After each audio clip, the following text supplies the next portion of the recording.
that the university would have to very seriously consider leaving the ACC on. In the flat. Lowers his shoulder. Seat shot. Has it. Still has it. Tries to jump over people. We've talked about this Florida State team contending for the playoff at the beginning of the season. Throwing out the flat. Here's Benson, has room and blockers. 30, 35, cuts it back, breaks a tackle. 40, Benson in the midfield. Foot race. 30, 20, 15, 10. 5, 4, 3, 2, 1. Touchdown, Florida State. Touchdown, FSU. Heartbroken, devastated, and I'm sure there is a lot of anger in Tallahassee as a result of this. Just a terribly unfortunate set of circumstances that left Mike Norvell, who has done a fabulous job at Florida State for the Seminoles. When thinking of college football championship snubs, a few teams come to mind.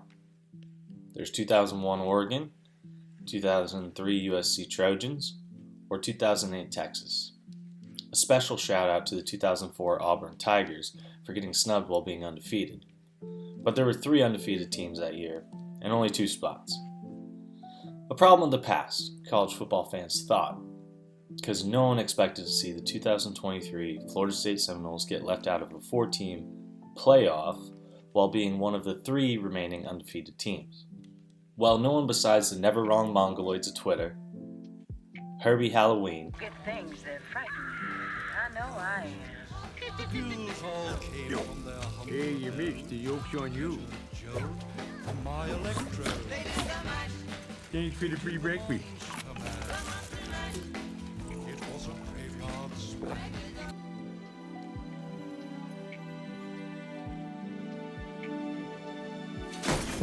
subpar worm Greg McElroy, or the SEC's Heinrich Himmler lookalike finalist Paul Feinbaum. But I'll get to them later. For now, let's just get through the amazing season, looking at the games, and some key highlights from them to show why this team was special on so many levels, including, but not limited to, their quarterback play. By the way, there's some teams I didn't mention because of time, but to the Ohio State fans asking where the 2018 Buckeyes are, it wasn't because of time. It's because you guys got fucking boat raced by Purdue. Boiler up, hammer down, dickheads. Living in Tallahassee this season, there was a lot of talk about what the program would be able to accomplish going into fall of 2023. I'm always pretty optimistic going into the season, sometimes more than I should be, but not everyone I talked to would share the same feeling. A lot of people still smelled the stink on them of 4 losing seasons, and a lot of people weren't willing to believe that the 10-3 2022 season wasn't more than a one-off. They would say, oh well, we beat a shit Oklahoma team in the bowl game, or LSU is going to wipe the floor with us. But there's one statement that looks a little prophetic now, and it was the only topic in Tallahassee until week 1. We ain't going to do shit until we leave the ACC. We are seeing large media deals that have been made with places like the Big Ten and the SEC, which in many ways are creating, maybe it's an exaggeration, but an existential crisis perhaps for Florida State University, as we will be $30 million per school per year behind in our gap in conference distribution. We, of course, are not satisfied with our current situation. We love the ACC. FSU helps to drive value and will drive value for any partner. We have spent a year trying to understand how we might fix the issue. There are no easy fixes to this problem. I believe that FSU will have to, at some point, consider very seriously leaving the ACC. There's a saying in the South, you may have heard it. The saying goes, it means more. The catchphrase of the SEC. And while it can mean more, it can't stop you from going 4-6 against ACC opponents in the regular season. In all seriousness, the ACC as a division has been lacking for years, not only in reputation but money. The ACC doesn't pay as much as the SEC or Big Ten, which can add up to a metric fuck ton of money when it's in the tune of $30 million a year. This was the driving force for schools with something to lose like Clemson, North Carolina, and Florida State to start talking about getting out as soon as they can. And this season for Florida State just cemented its decision for them.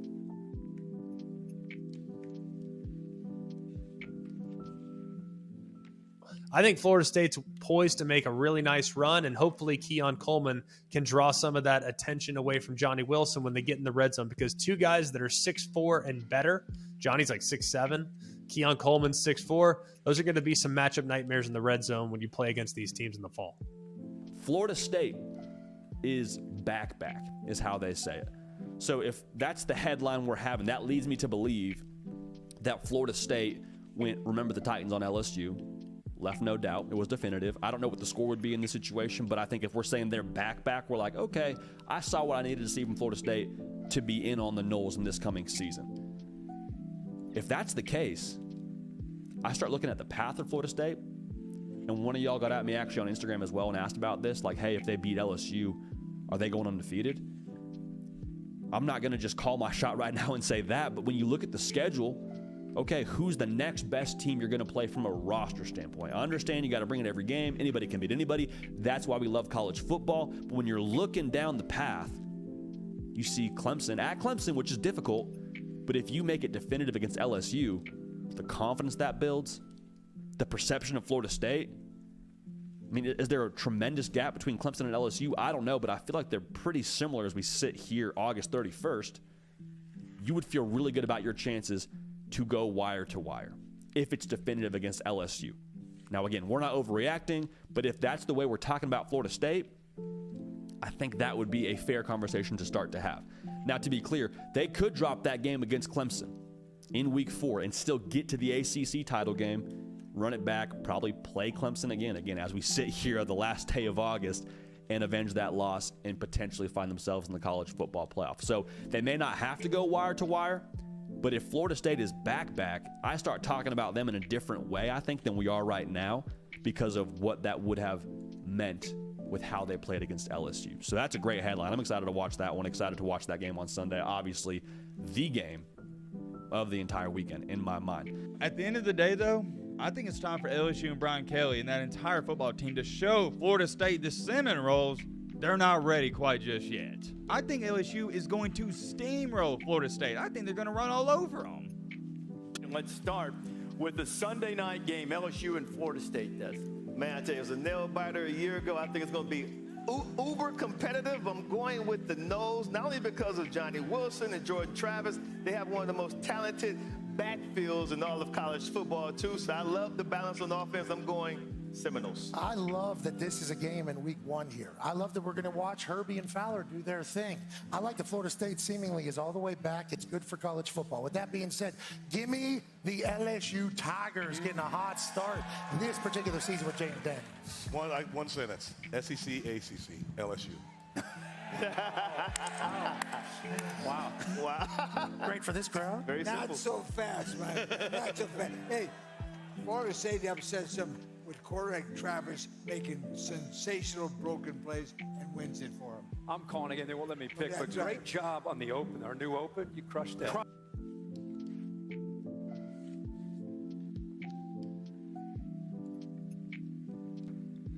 The final score was 45-24 FSU. Jordan Travis threw for 342 yards, completing 23 of his 31 passes. He threw 4 touchdowns and 1 interception. Keon Coleman was responsible for 3 of those receiving touchdowns, also hauling in 122 yards. Jaheim Bell was responsible for 1 of the other receiving touchdowns, as well as a rushing touchdown, his only carry. Johnny Wilson also reached over 100 yards that game, and Renardo Green picked off the Heisman Trophy winner with 1 interception.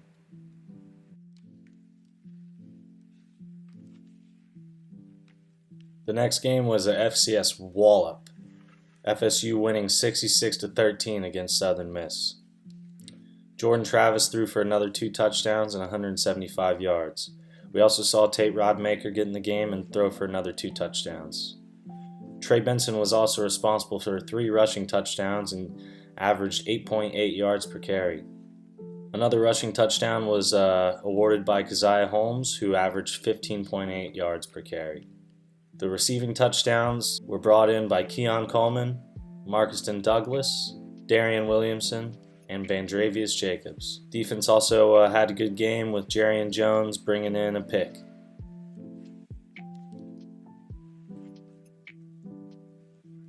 The next game was a red bandana game up in Boston College and saw Florida State with his biggest struggle of the season. Florida State won the game 31-29 against BC, with Jordan Travis throwing for 222 yards and 2 touchdowns. Jaheim Bell and Preston Daniel were the two responsible for the receiving touchdowns, and Trey Benson rushed in a touchdown but only averaged 3.2 yards per carry. The defense struggled a little bit with the mobile quarterback in the red bandana game, but FSU got the win at the end.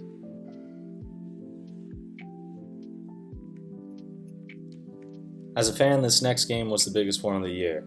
Saw the Florida State Seminoles going down to Death Valley to play the Clemson Tigers. We had already beat the other Tigers, so if you think Death Valley's the other place, fuck off, we already beat them. Anyways, this game ended 31-24 in overtime.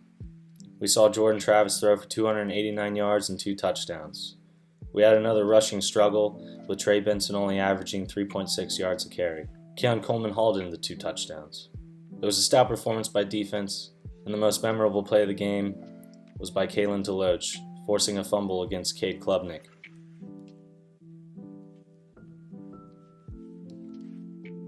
This next game saw the Seminoles come home to play Virginia Tech. The final score would end up 39-17, with Jordan Travis throwing for 170 yards and 2 touchdowns. The rushing attack began to see some light again, with Trey Benson carrying for 200 yards and 2 touchdowns, and Lawrence Toafili hauling in a touchdown as well. This game would be a quieter one for Keon Coleman as Johnny Wilson took the spotlight, hauling 2 touchdowns and averaged 13.5 yards a catch. We also got to see another defensive performance with Jared Verse hauling in 2 sacks.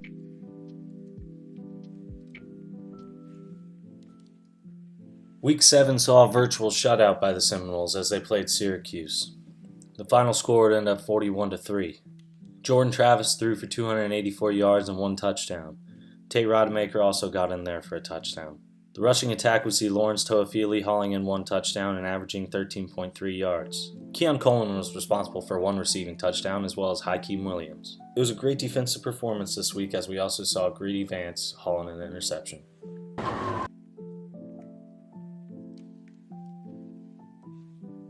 The next game against Duke was a tough one, but Florida State still came out on top. They finished the game with 21 answered points, and the final score ended up being 38-20. Jordan Travis threw for 268 yards, 2 touchdowns, and an interception. We also had a Jordan Travis rushing touchdown as well as a Rodney Hill rushing touchdown. Lawrence Toafili was responsible for 1 of the receiving touchdowns, as well as Keziah Holmes. We would also see Shaheem Brown with an amazing diving interception.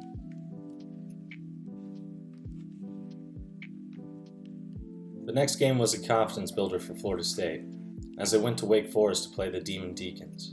Florida State would end up the winners, as the final score would end up being 41-16. Jordan Travis threw for 359 yards and 3 touchdowns this game, with Trey Benson getting 1 on the ground as well as Jordan Travis. Trey Benson would also be responsible for 1 receiving touchdown, and Keon Coleman would haul in 2 receiving touchdowns, and the Seminoles would come out on top.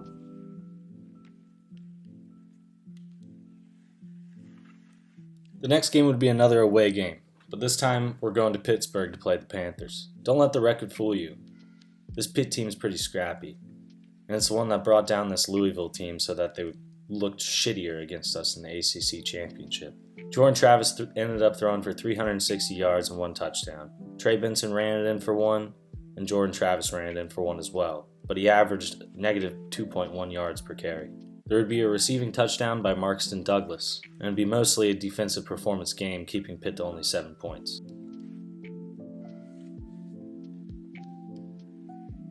Next was homecoming for a big rivalry game, and one of the only games that matters as a Florida State Seminole.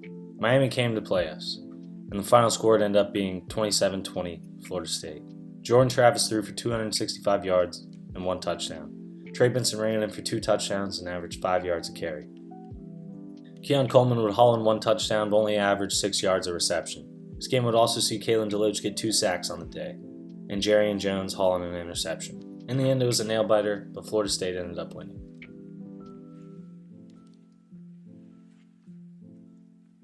The next game, although a win, would end up a heartbreaker. It was senior night in Tallahassee, and Florida State was set to play North Alabama. Jordan Travis started the game and completed 2 passes for 21 yards. Then he went down, breaking his leg and ending his season. Tate Rodemaker would take the field, end up throwing 217 yards and 2 touchdowns. We would see rushing touchdowns from C.J. Campbell, Lawrence Toafili, Keziah Holmes, Trey Benson, and even freshman Brock Lynn. We would also see a receiving touchdown from Keon Coleman and a receiving touchdown from Keziah Holmes.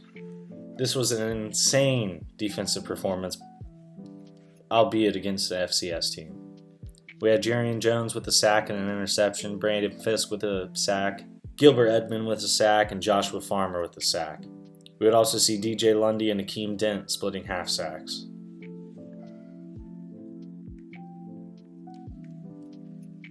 Next, the Seminoles would go down to Gainesville to play in Ben Hill Griffin Stadium against the Gators. This is the most important game of the year to me. I come from Central Florida, where most people are Gators fans, and this is the only fucking game I want them to win. I mean, yes, I would love a national championship, don't get me wrong, but if it meant we could never beat the Gators again and we would get a national championship, I don't think I would take that. This game would see Tate Rodemaker start as a quarterback. He didn't throw for any touchdowns, but he threw for 134 yards, and most importantly, he didn't fuck up the game. We would see Trey Benson rush it in for 3 touchdowns, averaging 5 yards a carry, as this was a defensive performance and a gritty game played by both sides. Florida State would end up winning the game 24-15, going home the victors.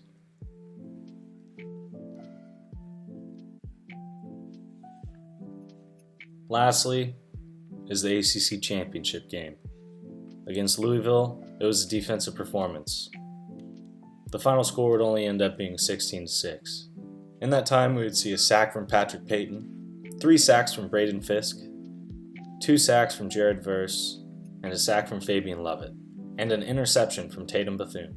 All in all, it was a rough game to watch, but it was a fun one to watch. The defense played great and really left their mark on the end of the season.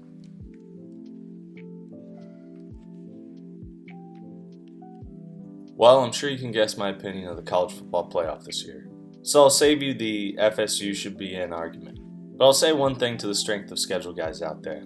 There's an amazing statistic that uses your strength of schedule and your win percentage to calculate a ranking. It's called strength of record. You should Google it. The other gripe I wanted to air out is that Michigan shouldn't be in the playoff. You can argue about Bama and Texas, but my issue is that Florida State was punished for losing their starting QB. But Michigan can go through an entire cheating scandal and still take a shot at the Natty. A lot of these guys on Twitter and TV would tell you that the Michigan players shouldn't be punished for the actions of a coach, also while telling you that Florida State shouldn't be in the playoffs without Jordan Travis. No one mentions FSU players. As far as the talking heads I mentioned earlier, the only reason I'd leave them in the desert without water is because they lack consistency. I got some clips of Greg McElroy to illustrate this. I look at the idea of an undefeated Power 5 team being left out as an absolute travesty. People are not acknowledging how good Florida State is at all the other spots. So is it really the 4 best teams? No, it's never been the 4 best teams. It's always been the 4 that the committee can most easily justify. Wow. I'm not shocked with how Florida State played the last couple weeks. They just have dropped off considerably at quarterback, and it's understandable, and I feel terrible for them. They did everything that you could possibly ask them to do, and here they are on the outside looking in. A lot of people will have big issues with this. They'll ask, why do we play the games? Why are we looking at a team that's undefeated that did everything asked of them to punch their ticket? But the committee actually did the thing that they've talked about for the last 10 years.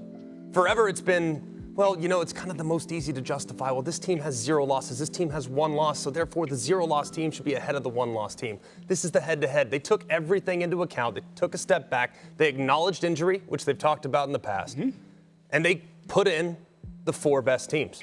And that is not an easy thing to do, so I want to tip my cap to the committee because that is a difficult decision to make, and they think they probably went with the thing that was a little less popular than it would have been had they just gone with the undefeated Power 5 champ. And in all fairness to Paul Feinbaum, he's always been a slimy piece of shit. So at least he is consistent about that. A special shout out to the guys I think got it right. Booger McFarland. This is a travesty to the sport because we go out there on the field and we play the game. And regardless of whether it looks good at the quarterback position, regardless of whether we win with offense, whether we win with defense, the name of the game is to win.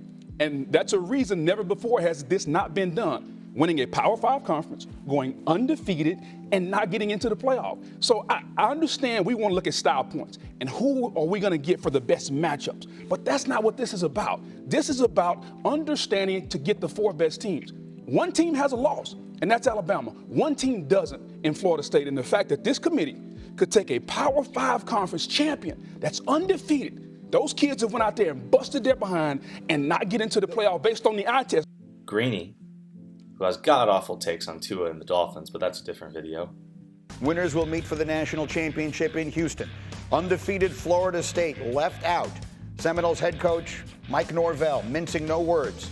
TC, of course, the team that won a game in the college football playoffs last year. I just want to confirm that everyone understands that. They got blown out in the championship game, but they beat Michigan to get there. Dan, in what other sport do we do that, though, Dan? I'm just curious. I mean, so let me present a possibility here, Heather. Let me throw this possibility out there. When the NFL season ends, let all the teams play all 17 of their games, and then I'm going to put together a committee. Former coaches, Rex Ryan, Mike Shanahan, Bill Parcells, Marv Levy, 98 years old. God bless him, still out there. You guys know football? You know a lot about football. A little bit. So why don't you decide which 14 teams will wind up getting in? You decide which the 14 best are, because you know football way better. What does it matter what happened on the field? Maybe the system's broken. Just put them all in. The system stinks, is the point. The system is dead wrong. Florida State scheduled a powerhouse. They played them on a neutral field and beat them. They won every game in front of them. They won what we call a Power 5 league, and 13 people sitting in a... No, I don't have to stop saying anything. They won all of their games. Anyone can get hurt at any time. They won every game that was... They did literally everything that could be asked of a team, and 13 people making the subjective, not objective decision that they aren't as good anymore left them out of it. You know what happened yesterday? Football became figure skating. Figure skating is something that judges decide, because there is no objective way to decide if you or you were the better figure skater. But there is an objective way to judge football teams based on what they did. Florida State's strength of record was 3 at the end of the season. In the penultimate rankings, Texas was well behind Florida State, right? Like significantly behind. Texas, I think, was 7th, and Florida State was in one of the 4 spots. Texas beat a far lesser team on Saturday than Florida State did. How does Texas jump Florida State? Surprisingly, former University of Florida head coach Dan Mullins. I think it's disrespectful to the game of football. And it's disrespectful, not to the fans, not to people that play the game. I certainly hope people that play understand what I'm saying when you say it's disrespectful to the game.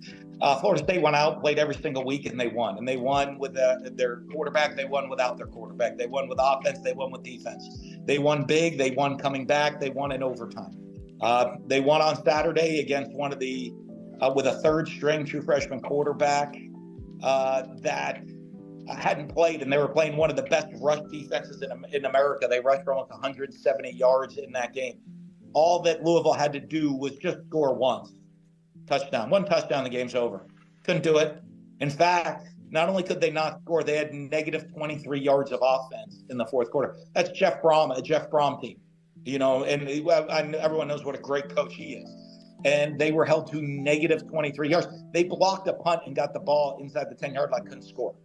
That was as masterful a defensive performance as you will ever see in a team back to the wall performing. And I think it was disrespectful to the game of football that they got left out. And Alabama, there were 5 teams that earned the right to play. I don't like everyone says the best team. Well, we made clear that Oregon was the best team. Georgia was the best team, but they lost. So subjectively, they were the best. Objectively, they lost.